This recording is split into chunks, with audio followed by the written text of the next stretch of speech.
श्री स्वामी समर्थ सर्वांना. मी हर्षदाच blog and recipe चॅनलवरती तुमचं स्वागत करते. किती छान असं पक्ष्यांचा किलबिलाट ऐकू येतोय. आज लेटच झाला आहे मला व्हिडिओ टाकायला. गुरुवारचा व्हिडिओ मी आज टाकते. तर बघा कसा वाटतोय व्हिडिओ. चॅनलला सबस्क्राईब करायला अजिबात विसरू नका आणि बेल आयकॉनचं बटन प्रेस करायला पण विसरू नका. इथं आज मार्गशीर्ष महिन्यातला दुसरा गुरुवार. ताजी केळ आली होती देशी, म्हणलं घ्यावी. आज करणारे पावट्याचं कालवण. पावटा थोडासा निबर होता म्हणून तेलात चांगला परतून घेतला आणि चेंगरायचं छान असं. चांगला पेल्याने किंवा वाटीने पण तुम्ही चेंगरू शकता. चेंगरून घेतलं की कालवण मिसळून येतं, चांगलं मिळून येतं. त्याला लावायचं थोडंसं डाळीचं पीठ.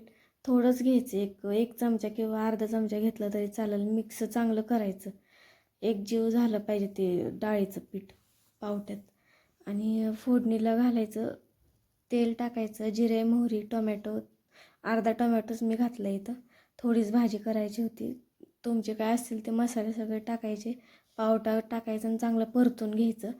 परतलं की चांगलं तेल सुटेपर्यंत परतलं ना पावटा की त्यात गरम पाणी घालायचं. शेंगदाण्याचं कूट मीठ टाकून चांगली उकळी. इकडे घेतले मी शेंगदाणे बारीक करायला. लाईट कधी पण जाईल म्हणलं, परत खिचडीला कुठ नाही. तर इकडं चाललंय सकाळ सकाळी ह्या दोघांची आंघोळ करून खेळायचं.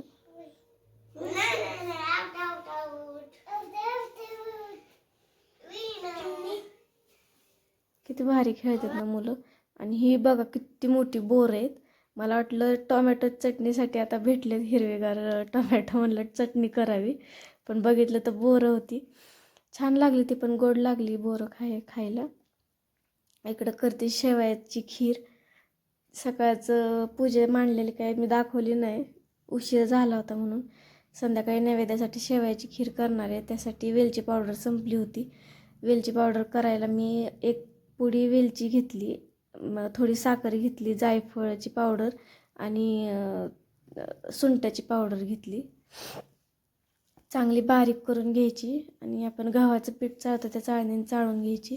एवढाच चाळ निघाला आहे त्याचा. त्यात तो टाकायचा चहा पावडरमध्ये. आणि इकडं दूध तापत ठेवलं होतं खिरीसाठी. त्यात साखर टाकून चांगलं उकळून घेतलं.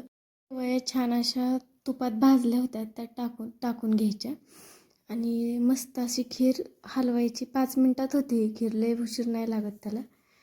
आणि इकडं खीर झाली माझी. मी नैवेद्य दाखवून घेतला. पूजा पण संध्याकाळची झाली. दिवाबत्ती लावून घेतली. कहाणी वाचायची तेवढी राहिली होती, परत वाचून घ्यावी म्हणलं. प्रिशा आणि अद्वैतला चारून घ्यावा आधी, नैवेद्य दाखवलं. तर इकडं सकाळची वेळ आहे, सकाळचा व्हिडिओ आहे. मांजरीने 3 पिल्लं आणली होती. 2 नेली, एकच राहिलं पिल्लू. रात्री कधी आणून ठेवली होती काय माहिती. सकाळी उठून बघते तर पिल्लं होती 3. लय छान होती. 2 पांढरी होती आणि एकच काळे. मस्त अशी पिल्लं होती. तर व्हिडिओ आवडला तर लाईक करा, शेअर करा आणि सबस्क्राईब करा.